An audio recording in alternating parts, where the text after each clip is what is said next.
მედიკოსები თვლიან, ხელოვნური ინტელექტის გამოყენება აუცილებელია, არათუ შესაძლებელია სხვადასხვა შემთხვევაში, მათ შორის კვების დარეგულირებისას, მათ შორის კვების მოდელის ჩამოყალიბებისას.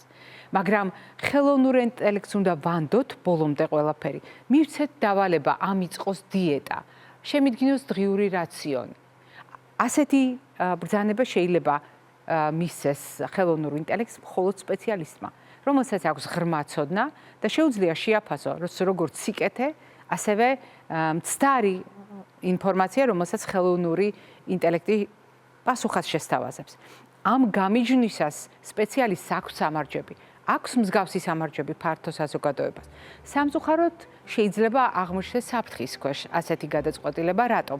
იმიტომ რომ თუ ხელოვნური ინტელექტი საკუთარი პოზიციის არგუმენტირებისთვის გამოიყენებს მაგალითად სოციალურ მედიაში გაფანტულ ინფორმაციას ამა თუ დიეტის შესახებ, თქვენ აღმოჩნდებით ჩიხში, რადგან ეს ინფორმაცია საკმაოდ დამაჯერებლად გამოიყურება, საკმაოდ დამაჯერებლად ჟღერს, მაგრამ არ არის დამაჯერებელი თავისი სასიკეთო გავლენით ადამიანისათვის, რომელმაც არ იცის კრიტიკულად როგორ შეაფასოს ეს ინფორმაცია და შეუძლია სრულად უკრიტიკოთ, დაუფიქრებლად, ბოლომდე ნდობით გამოიყენოს თავის რეალურ ცხოვრებაში.